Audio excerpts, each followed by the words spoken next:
Hi everyone, welcome to ready for exam. Ready for exam में आप सबका स्वागत है। आज मैं आप लोगों को यूपी पुलिस कांस्टेबल जो 2019 में 28 जनवरी फर्स्ट शिफ्ट में पेपर हुआ था उसे कराऊंगा। 28 जनवरी फर्स्ट शिफ्ट, 28 जनवरी फर्स्ट शिफ्ट, ठीक, फर्स्ट शिफ्ट 2019 इसमें जो पेपर हुआ था उसे आज कराऊंगा, ठीक है। चलिए स्टार्ट करते हैं। चलिए पहला क्वेश्चन देखते हैं। ए बी से आधा कुशल है जो सी से तिगुना कुशल है। ए जो है बोल रहा है, ए क्या है, ए जो है बी से आधा कुशल है। अगर बी जो है आपका एक है तो ए कितना होगा भैया, आधा होगा इसका, ठीक है, 1/2 हो जाएगा, ठीक। अब बोल रहा है जो सी से तिगुना कुशल है, जो मतलब ये जिसके पास जो लगा रहता है वही माना जाता है। तो सी जो है क्या हो जाएगा, इससे तिगुना, सी से तिगुना कुशल है तो सी कितना हो जाएगा, इसका 1/3 हो जाएगा।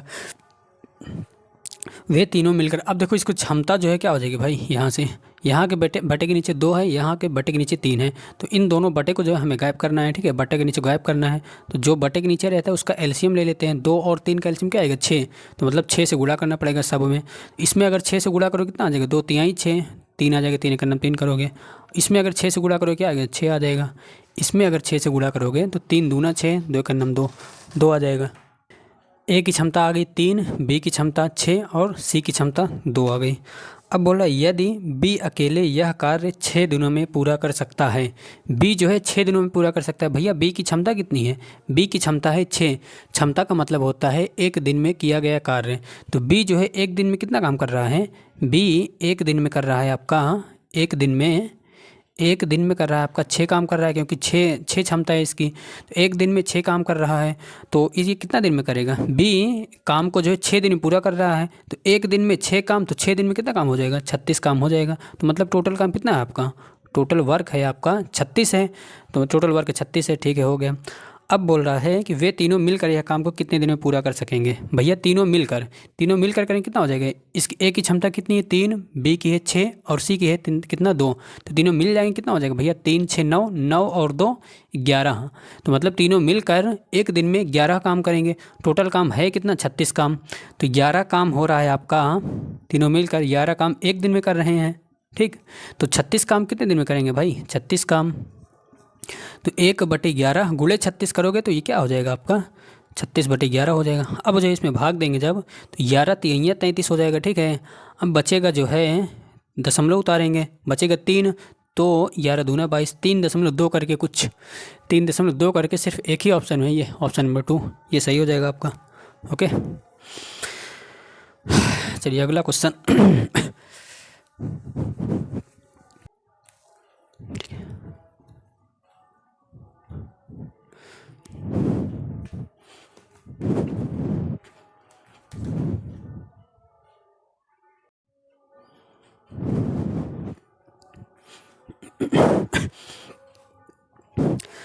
दूसरा क्वेश्चन दिया है, एक्स ने 8 घंटे में 75 किलोमीटर की दूरी तय की।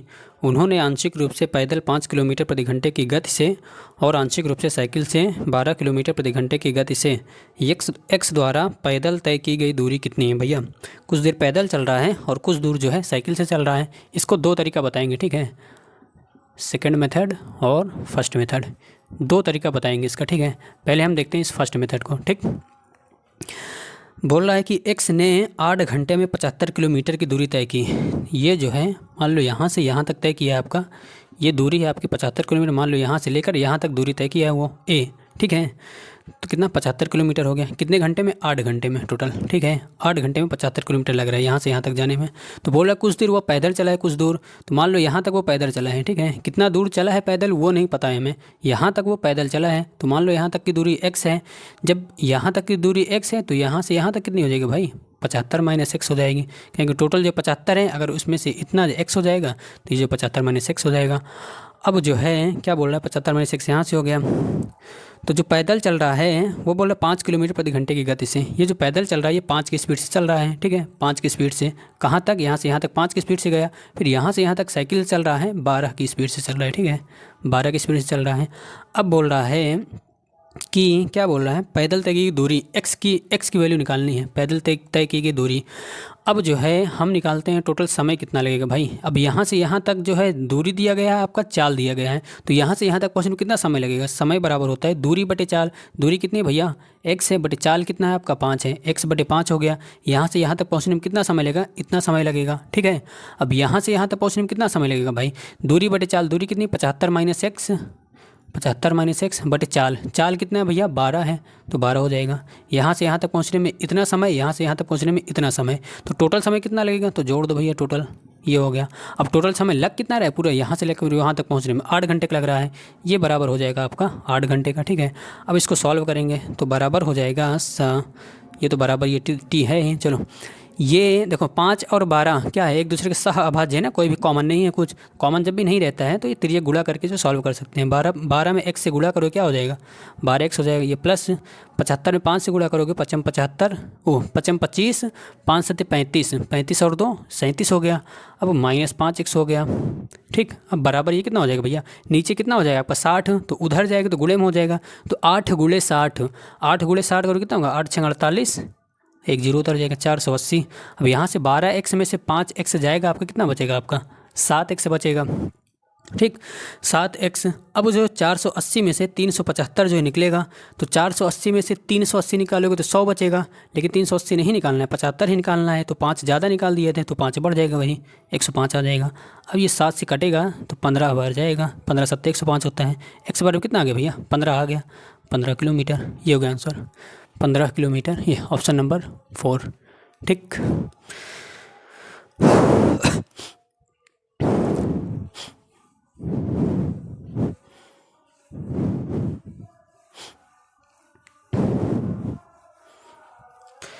दूसरे मेथड में हम इसको जो है एलिगेशन से देख सकते हैं, ठीक है।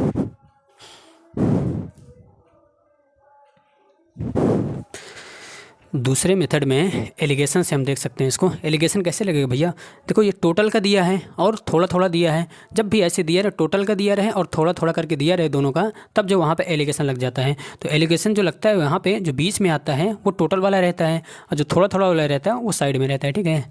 ये पैदल चल रहा है थोड़ा, और फिर साइकिल से चल रहा है, ठीक है। ये अब जो है जो पैदल चल रहा है, ये चाल का एलिगेशन लगा दें, क्योंकि पैदल का चाल दिया है और उसका चाल दिया है। तो पैदल वाली चाल कितनी है भाई, 5 है, यहाँ पे 5 लिख दो। और साइकिल वाला कितना है भाई, साइकिल वाला है आपका 12, तो 12 लिख दो यहाँ पे। और जो है टोटल वाली चाल कितनी आ जाएगी भाई, चाल निकालेंगे, टोटल वाली चाल कितनी आ जाएगी। एक्स ने 8 घंटे में 75 किलोमीटर की दूरी तय की। अब समय दिया है, दूरी दिया है, तो चाल निकल जाएगी ना, चाल बराबर दूरी बटे समय। दूरी कितना है 75 बटे समय कितना हो जाएगा 8 दिया है, ठीक है। अब यहाँ से इसकी चाल आ गई, ये आ गई टोटल की। अब जो है इसका जो है वो लेते हैं, अंतर लेते हैं, और इसका अंतर लेते हैं। इसका अंतर यहाँ पे आता है, इसका अंतर यहाँ पे आता है। तो 5 और 75 बटे 8 का अंतर, तो 8 पंचे 40, 40 और 75 का अंतर कितना हो जाएगा 40, 30 70, 30 5 35, 35 बटे 8 आ जाएगा। और 75 बटे 8 और 12 का अंतर, 12 अट्ठे 96, 96 और 75, 75 1 76, 76 20, 96 20 1 21, 21 बटे 8 आ जाएगा इसका अंतर, ठीक है। अब यहाँ पे इसका अनुपात कितना हो जाएगा भाई, अनुपात लोगे तो ये 8 से 8 चला जाएगा आपका, ये 7 से कट जाएगा, 7 3 21, 7 5 35। अब जो आता है यहाँ पे ये टाइम आता है, ठीक है। अगर चाल वाला लेते हैं तो यहाँ पे टाइम आ जाएगा, अगर समय वाले लेते हैं यहाँ पे क्या आ जाता है आपका, चाल आ जाता है, ठीक है। अब जो है टोटल टाइम यहाँ पे कितना लग रहा है भैया, 3:5 टोटल अनुपात कितना हो गया 8 अनुपात लग रहा है समय। अब ये 8 अनुपात किसके बराबर हो जाएगा, 8 अनुपात बराबर 8 घंटे के हैं, 8 अनुपात बराबर 8 घंटे के, मतलब सही है ये। इसको लगेगा कितना घंटा भैया, इसको लगेगा 3 घंटा, इसको लगेगा कितना घंटा, इसको लगेगा आपका 5 घंटा, ठीक है। अब बोल रहा है पैदल चली गई दूरी, पैदल की चाल दिया गया है और पैदल का समय आ गया है, तो दूरी निकाल सकते हो। दूरी बराबर क्या होता है आपका, चाल गुणे समय। चाल कितना है 5, समय कितना है 3, 5 गुणे 3 करो कितना आ जाएगा 15 किलोमीटर आ जाएगा। ये हो गया आंसर आपका, ओके।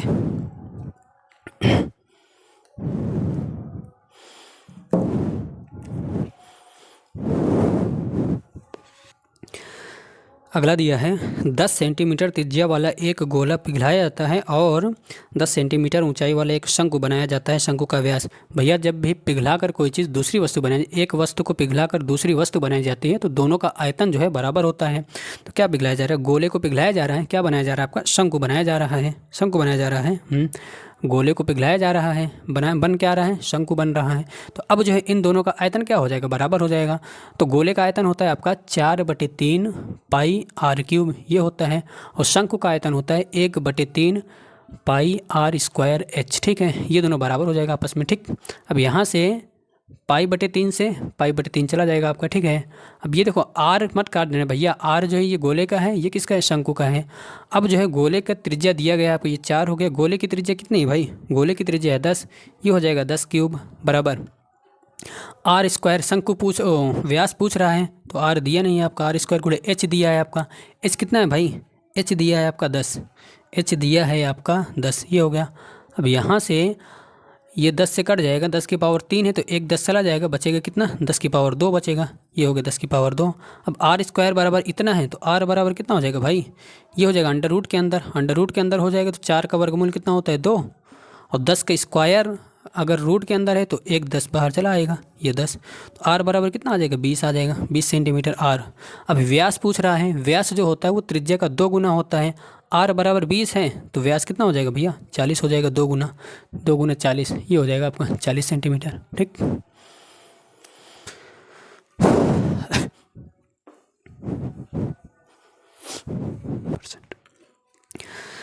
अगला क्वेश्चन दिया है, एक समुच्चय में 3 से शुरू होने वाले 5 क्रमागत 5 पूर्णांक होते हैं। 3 से शुरू होने वाले, 3 से शुरू हो रहा है, 5 टू है, 3 4 5 6 और 7, 5 हो गया ना।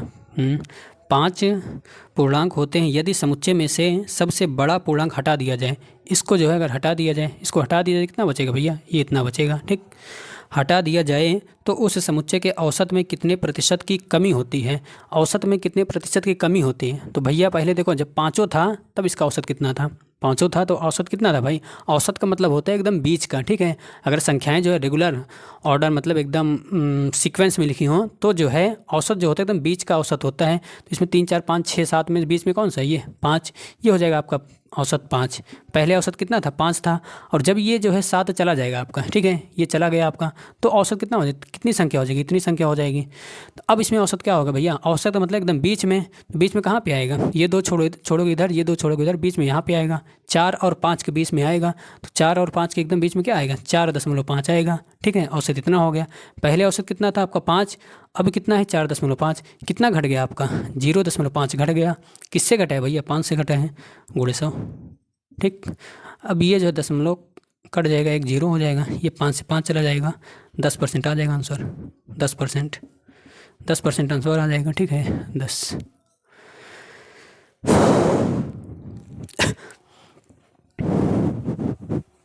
चलिए देखते हैं क्वेश्चन नंबर 5। निम्नलिखित में से कौन सा न्यूनतम 2 पूर्णांकों का योग है जिसका गुणनफल 64 है।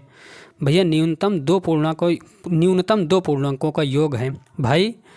2 पूर्णांक मतलब दोनों जो है न्यूनतम ही होना चाहिए। मान लो अगर 12 लेते हैं, 12, तो इसमें जो है इसको अगर 2 उसमें तोड़ेंगे, उसका योगफल अगर मान लो 12 है, इसको अगर तोड़ेंगे तो कई सारे में टूट सकता है, 1 और 11 में टूट सकता है, 2 और 10 में टूट सकता है, लेकिन हमें न्यूनतम लेना है। न्यूनतम कब है भैया, ये तो अधिकतम हो रहा है ना, ये अधिकतम हो रहा है, दोनों न्यूनतम लेना है। तो दोनों न्यूनतम कब होगा, जब जो है इसको 6 और 6 में तोड़ेंगे, 6 और 6 में तोड़ेंगे तभी जो ये न्यूनतम होगा। तो मतलब न्यूनतम मतलब क्या है, उसी में तोड़ देना है उसको। ठीक है, न्यूनतम तभी होगा जब इसको आधा आधा कर देंगे। ठीक है भैया, अब जो 6 और 6 करेंगे तो इसको तोड़ेंगे, कितना हो जाएगा भैया, 6 6 12 तो हो जाएगा, लेकिन जो इसका जो है गुणनफल कितना आएगा आपका, इसका गुणनफल आएगा 36, तो ये हो जाएगा गलत। ठीक है, 36 नहीं आना चाहिए, 64 आना चाहिए। बस ये 8 वाला टूटेगा, तो 4 और 4, 4 चौका 16, ये भी नहीं होगा। 20, 10 दामा 10 और 10 करोगे तो 100 आ जाएगा। और 16 लोगे अगर, तो 16 को अगर तोड़ोगे कितना, 8 और 8 में न्यूनतम में टूटेगा, और किसी में नहीं टूटेगा। 12 और 4 तोड़ोगे भैया, 12 ज़्यादा हो जा रहा है। ठीक है, न्यूनतम मतलब 8 और 8 में ही टूटेगा, तो 8 8 64, यही हो जाएगा आपका। ठीक है, कौन सा, 8 और 8 वाला, ये 16 वाला हो जाएगा। ये योगफल पूछ रहा है तो योगफल 16 हो जाएगा आपका। ठीक है, योग पूछ रहा है, योग 16 हो जाएगा।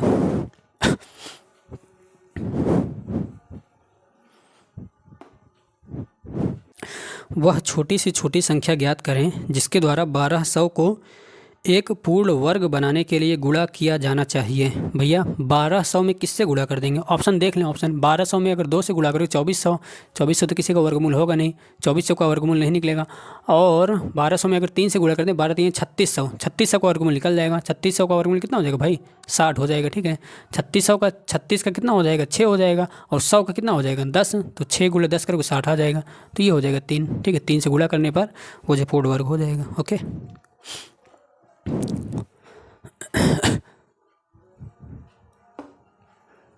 अगला क्वेश्चन दिया है अंडर रूट के अंदर ये सब है। अब देखो ऐसे क्वेश्चन को जो आप लास्ट से सॉल्व करते आया करो, क्योंकि रूट 64 की वैल्यू हमें पता है। रूट 64 की वैल्यू कितना होती है? 8 होती है। 8 हो जाएगा इसका। तो 8 + 73, 73 8, 8 3 11 81। अब जो है 81 का वर्गमूल 9, तो 9 27 और 9 9 16 36, 36 का वर्गमूल 6, 6 और 3 9, 9 का वर्गमूल 3 आ गया आपका डायरेक्ट 3। ये इसमें सॉल्व करने की ज़रूरत नहीं है भैया, ऐसे देख के जितना हो सके आप उतना कर लिया करो। मान लो जहाँ पे भूल रहे वहाँ पे लिख लिया करिए। तो 8 का भूल रहे मान लीजिए तो लिख लिया करिए, लेकिन जितना कम लिखें उतना ही बेटर है, जल्दी हो जाएगा।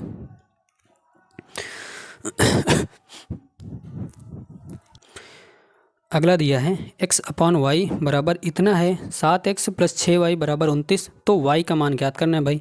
अब देखो x/y बराबर 4:5 दिया है, तो यहाँ से x बराबर क्या आ जाएगा? 4 अनुपात आ जाएगा और y बराबर 5 अनुपात आ जाएगा। तो यहाँ से अगर x बराबर 4 अनुपात है तो 7x बराबर कितना हो जाएगा? 7 चौका 28 हो जाएगा, 28 अनुपात। ठीक है, प्लस 6y, y बराबर कितना है? 5 अनुपात है। तो 6y कितना होगा? 6 पंचे 30, 30 अनुपात हो जाएगा, 30 अनुपात। ये बराबर किसके भैया? ये बराबर है आपका 29 के। ठीक है, ये अनुपात में वैल्यू है। ठीक है, अब जो है 28 और 30 कितना होता है? 30 20 50 और 58, 58 अनुपात आ गया। 58 अनुपात बराबर किसके हो जाएगा? 29 के। तो यहाँ से 1 अनुपात बराबर क्या हो जाएगा भाई? 29 दूना 58 होता है, कट जाएगा।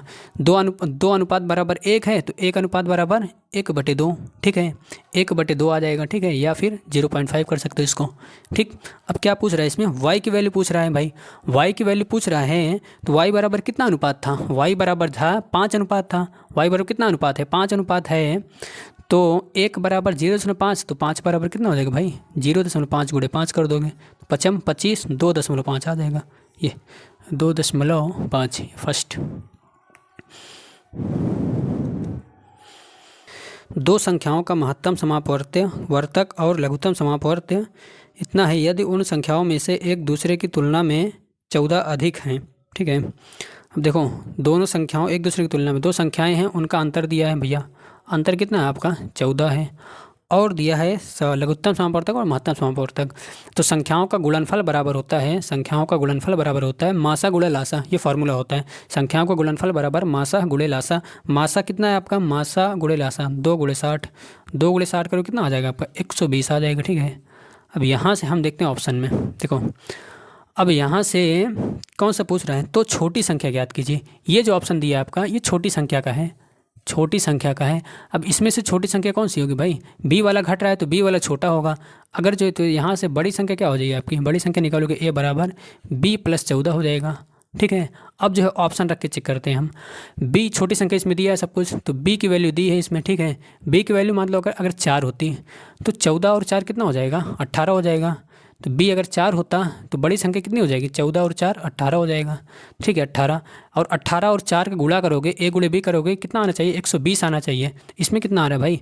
18 चौका 72 आ रहा है, तो ये वाला नहीं होगा, फर्स्ट ऑप्शन। ठीक, 120 आना चाहिए गुणनफल। ठीक है, अब मान लो 5 लेते हैं, तो 5 लोगे ये क्या हो जाएगा? 5 ये हो जाएगा, और 5 14 19, 19 ही हो जाएगा, बड़ी वाली संख्या। तो 19 और 5 गुणा करो, 19 5 95, ये भी नहीं होगा। 6 लेते हो मान लो, ये 6 हो जाएगा, तो 14 26 हो जाएगा। 20 और 6 का गुणा करोगे 120 आ जाएगा। तो यही हो जाएगा आपका आंसर सही, 6। ठीक,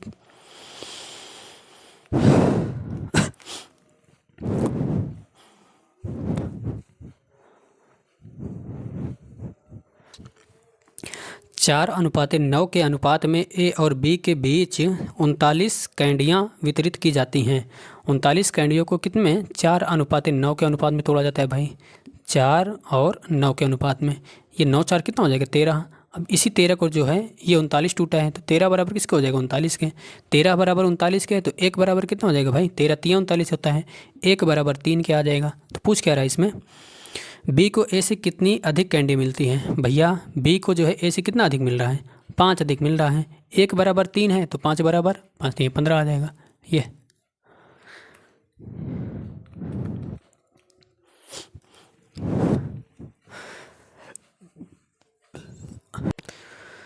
बोल रहा है 10% और 30% के दो लगातार मूल्य निर्धारण के बाद 20% की छूट पर एक वस्तु को इतने रुपए में बेची गई वस्तु की लागत मूल्य ज्ञात करें। भैया 10% और 30% के दो लगातार मूल्य निर्धारण के बाद, मूल्य निर्धारण के बाद मतलब क्या, मूल्य निर्धारित, निर्धारित मूल्य क्या होता है, निर्धारित मूल्य बोले या फिर अंकित मूल्य बोले या फिर सूचित मूल्य बोले, वो सब वही होता है, या फिर चिन्हित मूल्य बोले, सब MP ही होता है। ठीक है, अब बोल रहा है 10% मूल्य निर्धारण के बाद तो वस्तु की लागत मूल्य, मान लो वस्तु की लागत मूल्य आपकी थी 100। ठीक है, अब जो है 100 रुपये वो खरीद रहा था, वो जो दुकानदार था जो भी था वो 100 रुपये में खरीद रहा था। तो मूल्य निर्धारित जब करेगा तो कितना करेगा, 10%। ये मतलब नहीं कि 100 में खरीदा तो उसका 10% निर्धारित कर देगा। भैया अगर 10 रुपये निर्धारित कर देगा तो नुकसान हो जाएगा। 10% निर्धारित कर रहा है मतलब उसका 10% एक्स्ट्रा बढ़ा रहा है उसका, तो जो है कितना बढ़ जाएगा आपका 110। ठीक है, अब यहाँ से 110 हो गया।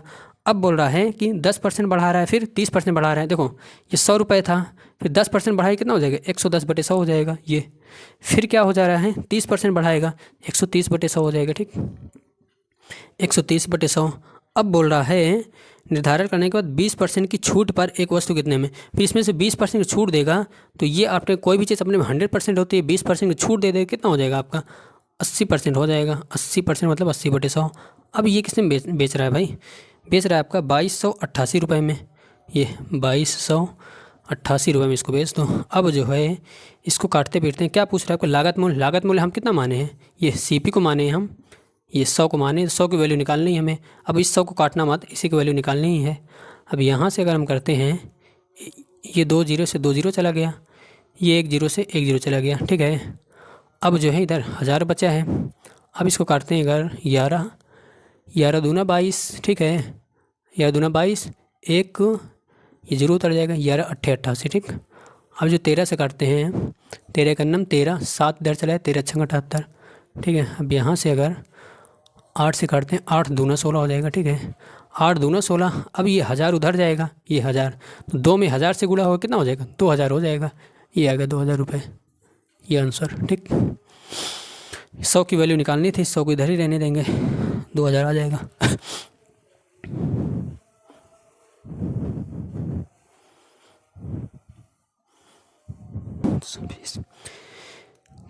कपड़े का एक टुकड़ा 600 रुपये में ख़रीदा गया, सिलाई शुल्क के रूप में 40 रुपये देने के बाद इतना का लाभ लेने के लिए। भैया 600 में ख़रीदा और 40 रुपये सिलाई दे दिया, तो कितना गया उसके पास से, 600 में ख़रीदा था, 40 रुपये सिलाई दे दिया, तो कितना गया 640 चला गया उसके पास से। ठीक है, 640 गया। अब 12% का लाभ लेना चाहता है, 12% का लाभ, 640 गया है तो 12% लाभ लेगा तो कितना हो जाएगा आपका भाई, तो 12% की वैल्यू कितना होती है, 25% की वैल्यू होती है आपकी 1/4, तो 12.5, 12.5 का पूछ रहा है। 25% अगर 1/4 हो रहा है तो 12.5% कितना हो जाएगा आपका 1/8 हो जाएगा। तो 640 का 1/8 लाभ लेना चाहता है, तो 640 का 1/8 करोगे तो 8 8 कितना हो गया 64 हो जाएगा। 8 8 64 मतलब 8, ये देखो 80 बचेगा। 640 का 1/8 जब लाभ लेगा तो कितना हो जाएगा, 8 8 64 80, 80 बचेगा। तो 80 का लाभ लेना चाहता है, 640 में से 80 का लाभ लेगा तो कितना हो जाएगा भैया 720 रुपये हो जाएगा आपका। ठीक, 720।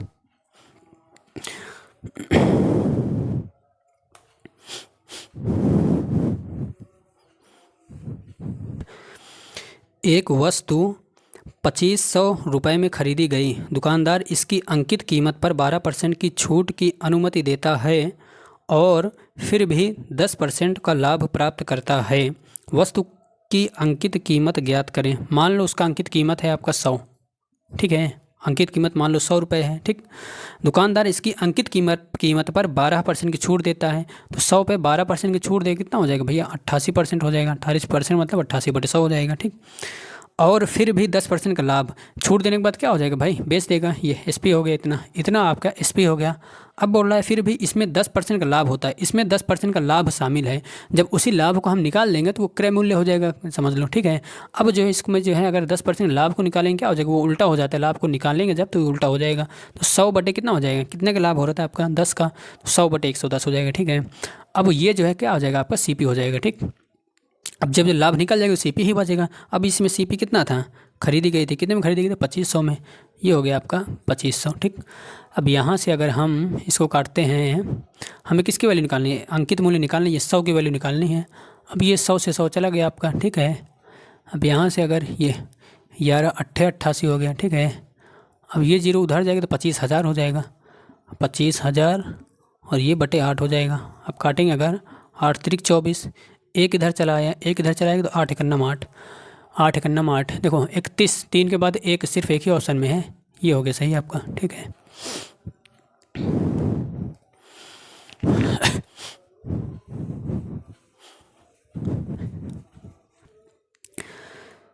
चार % प्रतिवर्ष की साधारण ब्याज प्रणाली के तहत कितने वर्ष में 1500 रुपये दुगने हो जाएंगे, कितने, देखो 1500 क्या तहत कितने वर्ष में 1500 रुपये दुगने हो जाएंगे, 4% के तहत। भैया 1500 रुपया दुगना हो जाएगा, मतलब अगर उसके पास 1500 रुपया है तो दुगना हो जाएगा, कितना हो जाएगा, 3000 रुपया उसका हो जाना चाहिए। जब जो है 1500 से 3000 हो जाएगा तो ब्याज कितना मिलना चाहिए उसको, 1500 रुपया अगर ब्याज मिल जाएगा उसका तब जाके 3000 हो जाएगा। ब्याज का मतलब क्या है, ये आई हो गया आपका, ठीक है। अब जो है फॉर्मूला आप लोग जानते हो, आई बराबर PRT/100 होता है। तो आई कितना है आपका 1500 है, PRT/100, पी कितना है भैया 1500 मूलधन था उसका, 1500 गुणे आर कितना 4% गुणे PRT, टी कितना, टी पूछ ही रहा है, बटे 100, ठीक है। ये हुआ। अब ये 15 से 1500 से चला गया। अब 4 को 100 में 4 25 में 100 होता है, तो टी बराबर कितना आ जाएगा भाई, 25 वर्ष आ जाएगा, 25 वर्ष, 25 वर्ष, ये है 25 वर्ष, ठीक है। अब जो है इसको एक तरीके से और भी समझ सकते हैं इसको, देखिए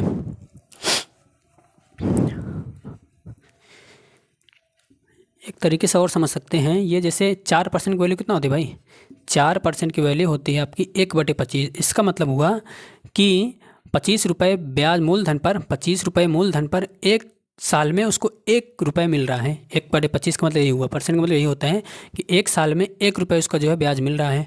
मूलधन कितना था, 25 रुपये था। अब जो है मूलधन कितना करना है भैया, 2 गुना करना है। 2 गुना कब होगा आपका, जब 25 जो है आपका ब्याज मिल जाएगा, 25 रुपये आपका ब्याज मिल जाएगा तो मूलधन कितना हो जाएगा, 2 गुना हो जाएगा। एक साल में उसको जो है 1 रुपये मिल रहा है, तो 25 रुपये कब मिलेगा, 1 रुपये एक साल में, तो 25 रुपये 25 साल में, तो 25 साल आ जाएगा आंसर। 25 साल लगेगा उसको 25 होने में, ठीक है, 2 गुना होने में 25 साल लगेगा।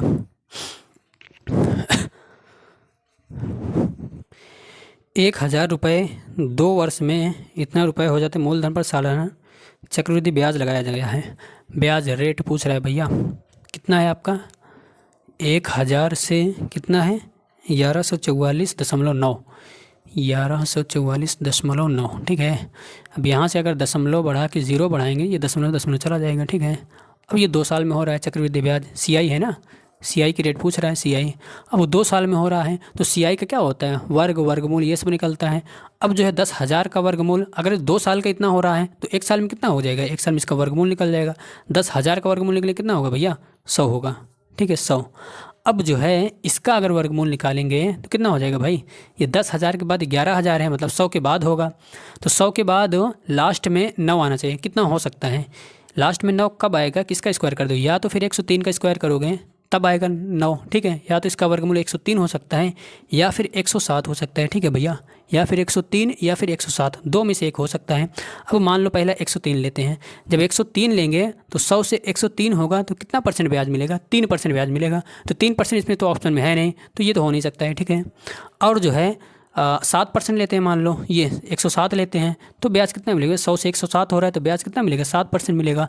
तो ये हो जाएगा आपका आंसर जो है 7%, ठीक है। अगर मान लो आपको जो है ये कन्फ्यूजन हो रहा है कि 107 का स्क्वायर इतना होगा कि नहीं होगा, आप निकाल भी सकते हो। पहले 103 का स्क्वायर निकालोगे, नहीं होगा तो 107 ही का स्क्वायर होगा। 103 का स्क्वायर निकालोगे भाई कितना हो जाएगा, 3 त्रिक का 9 हो जाएगा, 2 3 6, 6 दहम्मा 60, 60 का 0 हासिल लगा 6, तो 10 दहम्मा 100, 100 और 6 106, ये आएगा 10,609, ये तो होगा नहीं। अब इसका स्क्वायर निकालेंगे, 7 7 49 और हासिल लगा 4, 2 7 14, 14 दहम्मा 140, 140 और 4 144, 144 में कितना बचा, 14 बचा। फिर 10 दहम्मा 100, 100 और 14 114, ये आ गया देखो 114 49, 114 49 था, इतना आ गया। बाकी ऑप्शन में है ही नहीं तो वो 7% आ ही जाएगा, वर्गमूल निकलेगा तभी आएगा भाई। बोला ए बी और सी के बीच 1152 रुपये का नुकसान इतने इतने के अनुपात में बट रहा है। तो कितना बट रहा है भैया? 1152 रुपये बट रहा है। कितने अनुपात में बट रहा है? 3 अनुपात में, 7:8:9 इस अनुपात में बट रहा है। ये टोटल किसके बराबर हो जाएगा? इसके यही बट रहा है क्योंकि यही टूट रहा है तीनों में, तो ये तीनों किसके बराबर? इसके बराबर हो जाएगा। 7, 8, 15, 15, 9, 24, 24, 24 बराबर किसके? 1192 के।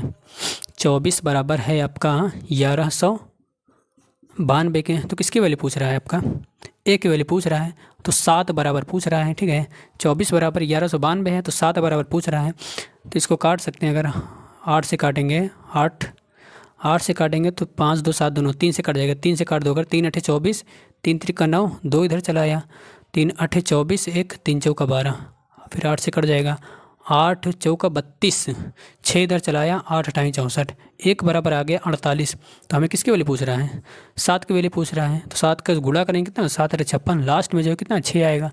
लास्ट में 6 सिर्फ एक ही ऑप्शन में है। ठीक है, या तो कर सकते हैं 7 8 56 हासिल लगा, 5 7 4 28, 28 5 33, 336, ये आ गया 336।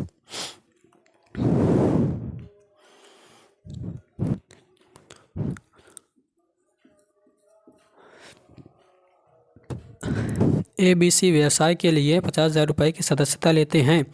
बी ने सी की तुलना में 6,000 रुपये अधिक। बी ने सी की तुलना में 6,000 अधिक। अगर सी एक्स है तो बी कितना हो जाएगा? 6,000 अधिक हो जाएगा, तो एक्स प्लस 6,000 हो जाएगा। ठीक है, और क्या बोल रहा है?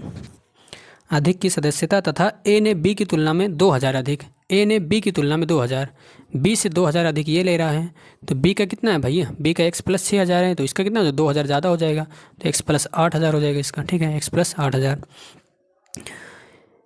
अधिक लिए। यदि कुल लाभ इतना है तब लाभ में एक हिस्सा कितना है भाई? ये क्या है? सदस्यता लिया है। अब जो है टोटल सदस्यता कितना है भाई? टोटल है 50,000 रुपये की सदस्यता लेते हैं, तो ये कितना हो जाएगा? टोटल जुड़ जाएगा, तो टोटल जुड़ेगा जब एक्स एक्स एक्स 3x हो जाएगा, 3x प्लस 8 और 6 14,000, 8,000 6,000 14,000 बराबर कितना था? 50,000 का था टोटल सदस्यता। तो जो है यहाँ से 3x बराबर कितना आ जाएगा? 50 में से 14 निकलेगा, 50 में से 14 निकलेगा, 50 में से 4 निकलेगा 46, 46 में से 10 36, 36,000 निकलेगा, 36,000। ठीक है, अब यहाँ से कट जाएगा कितना हो जाएगा? 3 बराबर में आ जाए 12,000 आ जाएगा। x बराबर 12,000, x बराबर 12,000 है। किसकी सदस्य? ए का हिस्सा कितना ये पूछ रहा है। अच्छा, ए का हिस्सा कितना ये पूछ रहा है। पहले जो सदस्यता कितना लिए उसको देख लेंगे। जितनी जितनी सदस्यता लिए रहेंगे उतना उतना जो है उसका लाभ भी मिलेगा भाई। अब जो है ए जो है 12,000, एक्स जो है 12,000 है, तो यहाँ से एक हिस्सा कितना हो जाएगा? 12 8 20,000 हो जाएगा। एक हिस्से ने एक की सदस्यता कितनी हो जाएगी? 20,000 हो जाएगी। अब यहाँ से बी की सदस्यता कितनी हो जाएगी? 12,000 और 6,000 18,000 हो जाएगा। ठीक है, 18,000। और सी की सदस्यता कितनी हो जाएगी? सी है 12,000 है, ये 12,000, ये 1,000 से 1,000 चला गया आपका अनुपात लोगे तो ये कितनी बढ़ जाएगा? 2 धामा 20, 2 9 18, 2 छंग 12। ठीक है, 10:9:6। तो जिस अनुपात में पैसा लगाए रहेंगे भैया उसी अनुपात में उसका लाभ भी मिलेगा। तो जो है लाभ, टोटल लाभ कितना हो जाएगा इसका? फिर टोटल लाभ हो जाएगा 10 9 19, 19 से 25, 25 अनुपात हो जाएगा टोटल लाभ। और उसमें टोटल लाभ कितना दिया है आपका? टोटल लाभ है आपका 10,000, 25 बराबर हो जाएगा आपके 10,000 का। तो यहाँ से अगर करेंगे तो 25 चौका 100, ये 400, 1 बराबर 400 के, 1 बराबर 400 के हैं। तो किसकी वैल्यू पूछ रहा है? ए का पूछ रहा है। तो ए का कितना है लाभ भाई? ए का 10 है, 1 बराबर 400 है, तो 10 बराबर कितना हो जाएगा? 4,000 के हो जाएगा, 4,000 के। ये हो गया आंसर, 4,000। ठीक है,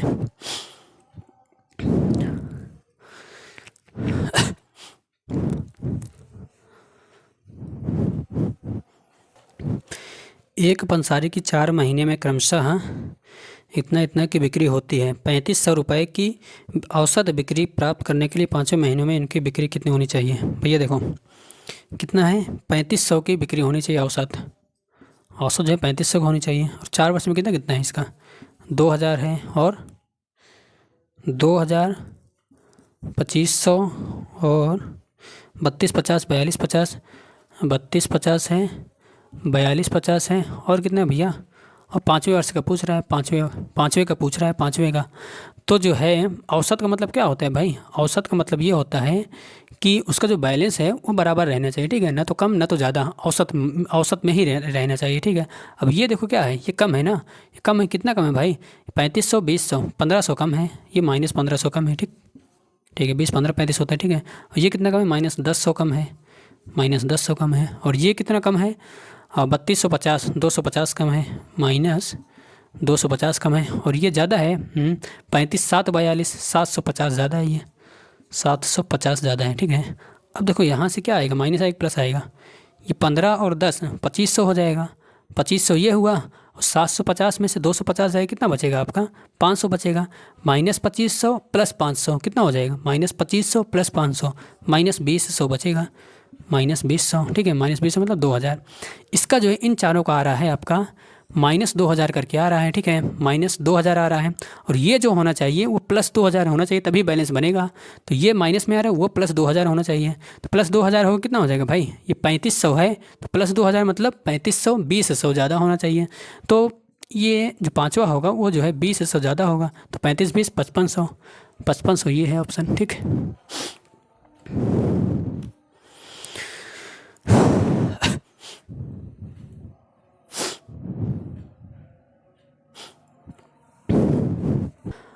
आप इसको ऐसे भी कर सकते हैं, ये 2000, 2500, 3250, 4250 + x, ये जो है पाँचों का जोड़ दोगे, जोड़ोगे जितना जितना आएगा बराबर कर देना उसके, 3500 × 5 के कर देना, फिर जो इसको जोड़ के उसमें जो माइनस कर दोगे वहाँ से भी x की वैल्यू निकल सकती है, ठीक है।